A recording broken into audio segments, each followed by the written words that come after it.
Welcome, everyone, to the Reading Writing Corner. In this first episode for the Reading Writing Corner, I'm going to review Kiss of Midnight by Laura Adrian. I'm your host for this episode, Leanne. I said for this episode, for most episodes, probably for all episodes. Who knows? Maybe one day I'll have a co-host. We don't know what the future will bring. So, here we are. Kiss of Midnight by Laura Adrian. This is a non-spoiler part of the review. Later on in the video, there will be a spoiler review. So, you want to be spoiled? Wait until then. This is part of a series called Midnight Breed. Now, about the Midnight Breed series. Here's the blurb you will find somewhere in the world out there. I most likely got this off of Amazon. So, there you go. You want to look there? You can look there. Part human, part otherworldly. The breed has lived among humankind for thousands of years, maintaining a tent of peace built on secrecy, power, and the dark justice carried out by the formidable warriors of the Order. But now, a blood war within the race is set to ignite. Vampires are going rogue in startling numbers. Feeding without discretion, killing humans in the streets is up to the Order to stop the spreading threat of rogue domination. And in doing so, each of the warriors will be forced to confront private demons, darkest secrets, deepest fears. Some will know triumph, some will know loss, but each warrior can count on one thing: love. When it finds him, will often come at the worst possible moment, at the least likely woman, and it will bring each of these powerful males to his knees.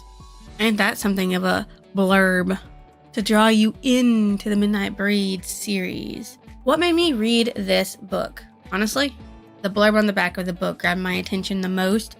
So didn't the front of the book. So, this, as you can see, is the front of the book. I say blurb on the back, but really, I think I got this off from another website that sells books and books only. And it was a blurb there because it was a sign up and you get a couple books for free type deal thing. So that's what I got. Because the back of this book really literally only says insatiable desire, endless seduction. One touch is just the beginning. So nothing too out there, really. So like I said, the blurb on the back of the book caught me the most. Technically, you could find the blurb on Amazon. And if I could ever remember the name of the website I got the book from originally, I would tell you that you could probably find it there. The blurb literally goes like this. He watches her from across the crowded dance club, a sensual black-haired stranger who stirs Gabrielle Maxwell's deepest fantasies. But nothing about this night or this man is what it seems. For when Gabrielle witnesses a murder outside the club, reality shifts into something dark and deadly. In that shattering instant, she is thrust into a realm she never knew existed. A realm where vampires stalk the shadows and a blood war is set to ignite. Lucan Thorne despises the violence carried out by his lawless brethren. A vampire himself, Lucan is a breed warrior sworn to protect his kind and the unwitting humans existing alongside them. From the mounting threat of the rogues, Lucan cannot risk binding himself to a mortal woman, but when Gabrielle is targeted by his enemies, he has no choice but to bring her into the dark underworld he commands. Here, in the arms of the breed's formidable warrior, Gabrielle will confront an extraordinary destiny of danger, seduction, and the darkest pleasure of all. This is an 18-book series, and this is where it officially starts off. Unofficially, it starts with a touch of midnight, which deal with Gideon, his breed mate, Savannah. It's a free ebook that you can find probably most likely on Laura Adrian's home webpage, or you could possibly find it off from Amazon.com. It's a free ebook, so you don't have to pay for it. It's a novella. It's short and sweet, and it shows the very beginning of Gideon and Savannah's life together, and that would be the official or unofficial beginning of the Midnight Breed series, because it was written after this book was done. The series starts off with the introduction of Lucan Thorne and Gabrielle Maxwell, two different species with an intertwined destiny. Lucan is one of the oldest vampires in existence. He's called a Gen 1. And yes, I'll explain that in the spoiler section, what a Gen 1 is. He is powerful, swift, and determined to keep the human race safe from his own kind. He's never felt lust or desire to take a human mate till he sees Gabrielle for the first time in a club. Gabrielle has always been different from her traumatic entrance into the world to her younger years growing up. She tries to be normal and earn a living. Because of her witnessing a murder that leaves zero proof behind, she's trying to piece together her new reality with some success. Laura Adrian starts off crafting a wonderful setup for her characters and their motives. She gives enough background on each main character to show us why they are the way they are today. I cannot give away what happened in their past without giving away some of the plot for this book and the overall arching plot of the series. And yes, there is an overarching plot to the whole series. And if it is 18, it is an 18-book series, but the overarching plot for one of them, because there's two overarching plots in this. Okay, there's literally two of them. The first one takes place in one book through 1 through 10. The second one is from 1 to 18, and it's in the entirety of it all. Like, it's woven in there, and you don't even realize it for the most part. What I can tell you is that her characters, for the most part, react in a very real manner for the situation they find themselves having to deal with. My only slight problem is how fast and hard Gabrielle and Lucan fall in love. It is literally a matter of days. Days take place in this book. Days. And that's how fast they fall in love. I know this is a paranormal romance and the author only has so much space to write out the romance, but the way she presents all or nothing for the two is a little over the top in my opinion. There should be more than all or nothing in a book with romance, because I mean, like, yes, some need to have options and some shouldn't have options, but it should be a little more, because it was either Gabrielle and Lucan get together or Gabrielle and Lucan don't, and if they don't, they'll never see each other again, or possibly one of them can die from it. That's the all or nothing there. However, putting that aside, everything else in the world is wonderful.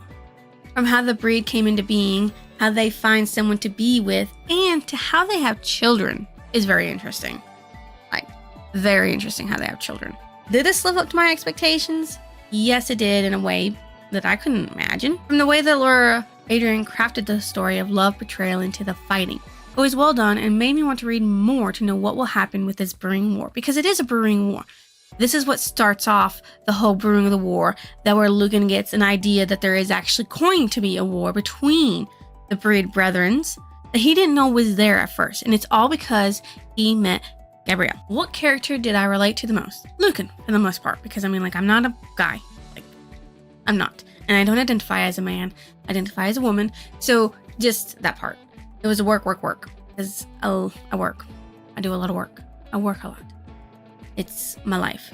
That's all I do in my life. What was the most important? The character plot. To me, it seemed the characters were more important. The plot was backseat. But since it is an overarching plot, and you have to have small mini plots for each book, the plots do really take a back burner than anything else. So the plot was only part of the overarching plot of the series, and so it will take time to flesh it out, which, you know, a lot of people have overarching plots in their lives. Technically, it's just your life, and it might not seem like it, but it is.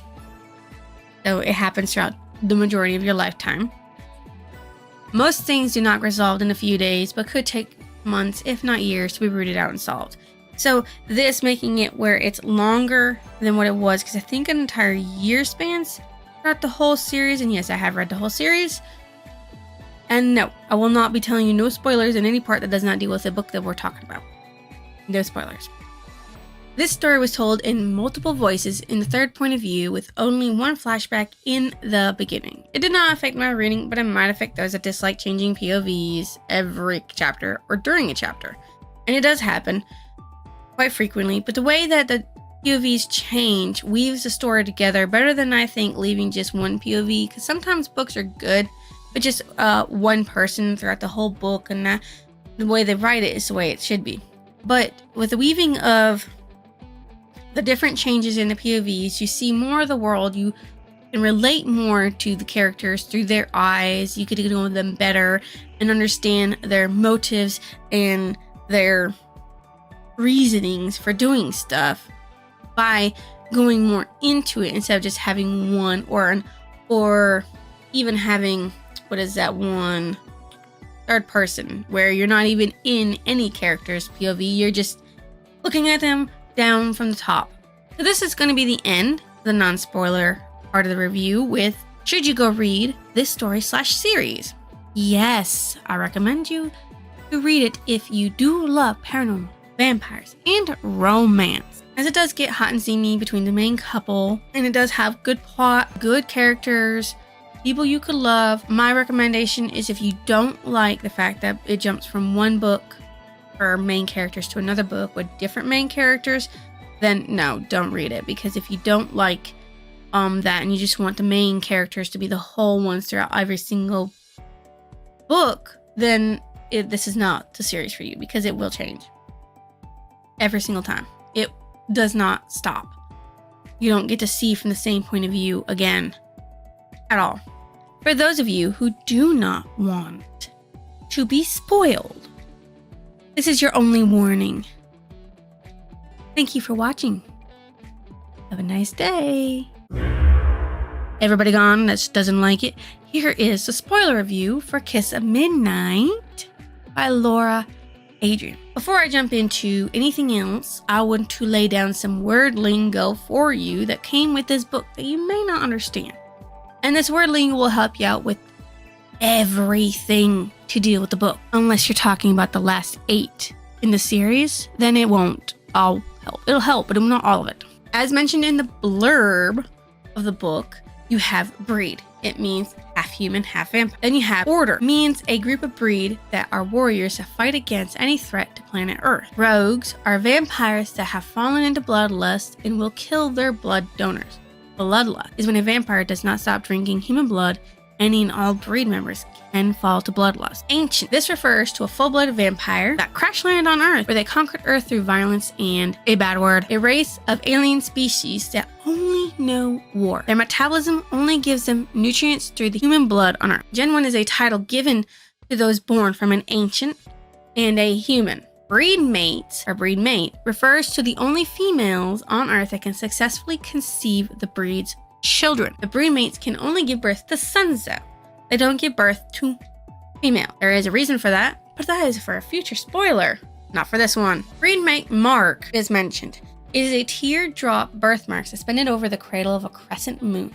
It is the only way to tell a breed mate from a normal female. And that's what a lot of the male breed do, is that when they come across a woman, they sometimes check them before they sit there and drink their blood for the breed mate mark, because exchanging blood creates a bond, and it can develop into a mate bond, which is established when both vampire and breed mate consume the other's blood. The breed mate must continue to drink the vampire's blood to extend their lives and keep them young looking. Enforcement Agency is a breed law enforcement unit around the world that believes rogues can be rehabilitated and returned to normal society, and they try to enforce law for the breed, which the Order does not think they're doing well enough, because they believe rogues can't be saved, because 99.9% of the time, rogues can't be saved. Darkhaven is a breed community where families live in safety, and where the Enforcement Agency rules over the majority of the Dark Havens to keep them lawful as well. The Dark Havens are where a lot of female breed mates go if they're not part of a family that already lives there, because they came in from the outside of the world to keep themselves safe and maybe choose their own mate one day. They do have dermaglyphs, or glyphs for short. They are markings that are all over male breed bodies that change color depending on their mood and hunger, because they can go red if they're hungry, or it really talks about red only. I don't remember any other colors it talks about, but red is hunger, bloodlust, because they're hungry and they want something. Funeral rites for the breed is somewhat brutal, as the member of the breed community brings a dead breed member to the outside when the sun rises and stands there for 8 full minutes. The sun burns both their bodies. The dead breed member burns to ash, as the sun is very deadly to the breed. And this is left over from the ancients. Minion is referring to a human that has had their blood drained almost completely from their body, making them a mindless slave to the breed that drank their blood. Like they're not there no more. if you see a minion or somebody who has become a minion, they're not there no more. That person is gone, and you just might as well kill them to put them out of their misery. Mind wipe is an ability the breed have to wipe the minds of humans of their interactions and memories of the breed. They use this majorly when they go to drink from a human. So that way the human just walks away because they're healed up too. Like the bite mark is healed, and then they have no memory of that encounter, or maybe they replace it with a memory of them having, hot and steaminess. So that way they associate for that, for pleasure. So that way if the breed wants to go back to that person, they'll be more receptive to that. The compound is the HQ, headquarters of the order, and it is set in Boston. La Nota is a club mentioned in several books and is important in one of the books. I wanted to put this here because it is mentioned in this book, because that is, I believe, where Gabrielle and Lucan meet, which Gabrielle didn't know that it's actually a bar / club for most breed to go to, as humans don't know about it. This is something else you need to know about the breed and the breed mates. Each breed mate has a special ability that is passed on to their son, where they all get them. In this part here, I'm going to tell you a little bit about the characters and their abilities that are introduced in book 1 that we know of. Gideon, who, if you want his backstory, you will need to read the novella A Touch of Midnight, which of course, as I said, is an ebook. He had the power to see life energy through solid math, but it was lost due to an injury, saving his mate Savannah Dupree. She probably feels very guilty about it too. Savannah Dupree, Gideon's mate. She has the ability of psychometry, which I actually don't know what that is, so if you want to look it up, you can. I could have, but I didn't. Lucan Thorne, the leader of the order, a Gen 1 with the ability of hypnotic manipulation. His mate is Gabriella Maxwell. I think Gideon is also a Gen 1, but I'm not sure. Dante Malabranche, cuss with premonitions of death, uses twin blades called Malabranche, where his last name came from, because he didn't have a last name. Or he did, and he didn't remember it because his mother died really young, but that's in another book. So if you want to read about it, read the book 2, Kiss of Chrism. Keegan, a Gen 1 with the ability to read anyone's thoughts and emotional state with a touch. He has beef with Lucan over his dead mate, Torcha, which is mentioned in the book. Nico. He has the ability of telepathically generate rapid growth in plant life. How useful that is? Who knows? Holland McConnell, his ability was not revealed within the story. He is the mate of Daniki. Daniki McConnell has the ability to read minds, but they can't use their abilities while they're currently pregnant. That's a little of a it's a little of a setback. There you go. It's a little bit of a setback in their abilities.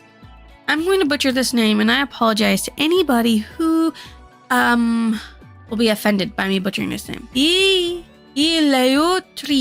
Rio for short, and I will always call him Rio from now on. De la Noche Antanasio. Yeah. He's cursed with the power to kill with his touch.